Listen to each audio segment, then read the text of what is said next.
Dosa zina yang pernah dilakukan seorang istri sebelum menikah bisa diampuni dengan melakukan sholat taubat tetapi setelah menikah. Apakah 8 pintu surga seorang istri masih terbuka karena dosa tersebut, Buya? Mohon penjelasannya. Baik, masalah zina, semoga Allah menjauhkan kita dari zina. Zina itu kehinaan, hanya orang rendah yang berzina. Maka jika ada seorang hamba teruji dengan perzinaan, maka dia telah terendahkan. Susah melakukan zina kecuali bagi orang rendah. Semoga yang pernah kepleset dalam zina Allah ampuni dan Allah beri kesadaran. Sebelumnya saya kasih kisah. Ada namanya Hindun, Sayyidah Hindun. Itu adalah seorang wanita yang pernah menyuruh Wahsy membunuh Sayyidina Hamzah. Membayar Wahsy, wahai Wahsy, bunuh Hamzah, karena begitu marahnya kepada Rasulullah dan dendamnya kepada Nabi Muhammad. Akhirnya Wahsy membunuh Hamzah, dan begitu marahnya sang Hindun tersebut, sebelum masuk Islam itu dibelah dadanya Imam Sayyidina Hamzah dan digigit hatinya, sehingga digelari Hindun Akilatul Akbat, Hindun yang makan hatinya Sayyidina Hamzah. Tapi ternyata Allah yang Maha Kasih, pandangannya Hindun kepada Rasulullah berubah suatu ketika menjadi pandangan hormat, sehingga karena pandangannya sudah tidak pandangan musuhan dengan Nabi Muhammad, Allah kirim hidayah, Hindun masuk Islam. Di saat Hindun masuk Islam bersama para wanita datang ke Rasulullah. Di saat datang ke Rasulullah, Rasulullah ingat Hindun. Hindun, Nabi Muhammad menyapa, kau Hindun? Iya ya Rasulullah. Baik, kau datang dengan wanita semua dan kaum wanita? Iya Rasulullah, kami datang dengan kaum wanita. Baik, kalau begitu wahai kaum wanita, berbaiatlah kalian, berjanjilah kalian. Ya Rasulullah, berjanji apa ya Rasulullah? Berjanjilah kalian untuk tidak menyekutukan Allah. Kami berjanji untuk tidak menyekutukan Allah. Apalagi ya Rasulullah? Berjanjilah kalian untuk tidak mencuri. Kami berjanji untuk tidak mencuri. Apalagi ya Rasulullah? Berjanjilah kalian untuk tidak minuman keras. Kami berjanji untuk tidak minuman keras. Apalagi ya Rasulullah? Berjanjilah kalian untuk tidak berzina. Diam. Hindun mengangkat suara, ya Rasulullah, atazdil hurratu ya Rasulullah, apakah kebayang orang seperti saya melakukan zina? Kok suruh berjanji tidak berzina? Apakah kebayang? Bagi orang mulia susah melakukan zina. Wanita mulia susah melakukan zina.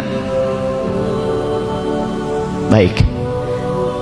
Akan tapi mungkin ada orang yang kepleset dalam zina. Artinya seperti itu. Jadi harus tahu kemuliaan diri. Susah melakukan zina. Nggak gampang melakukan zina. Karena seorang wanita yang melakukan zina, dia rela direndahkan, digagai, direndahkan oleh kaum laki-laki. Rendah tanpa harus dengan akad dan sebagainya. Tapi ketahuilah, Allah Maha luas dengan pengampunnya. Mungkin ada di antara yang mendengar suara ini, mungkin, dan semoga tidak ada. Mungkin ada yang pernah kepleset dalam zina. Allah Maha luas dengan pengampunannya.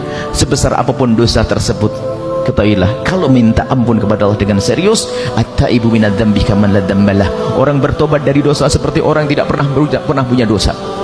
Apalagi dosa terjadi dulu pada masa mudanya. Akan tapi urusan perzinaan secara tobatnya yang pertama adalah sembunyikan dari manusia. Jangan sampaikan kepada siapapun dari bangsa manusia. Manusia tidak bisa mengampuni, manusia hanya bisa mencaci dan menghinakan kita. Anda kalau ada pernah kepleset, tutup aib tersebut. Jangan ceritakan kepada siapapun. Jangan kepada calon suami, jangan kepada tutup. Ada seorang datang kepada Rasulullah, ya Rasulullah, halaktu wa qad zanaitu fatahhirni. Ma'is, ya Rasulullah, aku kepleset dalam zina, sucikan aku ya Rasulullah. Nabi mengatakan, la'allaka lamasta, mungkin kamu tidak sampai zina. Dialihkan Nabi, mungkin hanya bersentuhan saja. Tidak ya Rasulullah, aku berzina. La'allaka qabbalta, mungkin kamu hanya mencium saja. Tidak ya Rasulullah, aku melakukan. La'allaka fakhatta, mungkin di antara dua paha saja. Tidak ya Rasulullah, aku melakukannya. Baru setelah yang keempat ditegakkan hukum kepadanya. Artinya apa? Urusan perzinaan hendaknya kita tutup, sebab aibnya zina bukan seperti yang lainnya. Orang kafir masuk Islam mu'allaf, cucu masih bisa bangga, ayahku mu'allaf, kakekku mu'allaf. Tapi kalau seorang cucu punya kakek berzina, akan nempel aib itu di jidatnya sampai kapanpun. Maka takutlah kepada zina. Ada pintu halal, kenapa harus masuk zina? Tapi apapun bentuknya, mungkin ada orang yang pernah kepleset dalam zina. Anda bertobat, minta ampun kepada Allah. Syarat tobat yang pertama urusan zina, jangan cerita kepada siapapun dari bangsa manusia. Kalau Anda pernah bercerita, sudah cukup untuk dia saja yang tahu. Selebihnya jangan. Kemudian setelah itu mengadulah di tengah malam kepada Allah dengan tetesan air mata. Sebab-sebab yang menjadikan Anda terjatuh zina, Anda jauhkan semuanya. Kalau Anda menyesal dengan sungguh-sungguh, maka ketahuilah, at-taibu minadz-dzambi kaman la dzambalah. Orang bertobat dari dosa seperti orang yang tidak pernah punya dosa. Maka yang pernah kepleset dalam zina, jangan kecil hati. Allah Maha luas dengan pengampunannya. Dengan catatan kita memang rindu pengampunan dari Allah, mengadu kepada Allah. Sebanyak apapun zina yang pernah dilakukan, sebesar apapun dosa yang pernah dilakukan, maka ketahuilah, kalau sudah tobat Allah akan ampuni.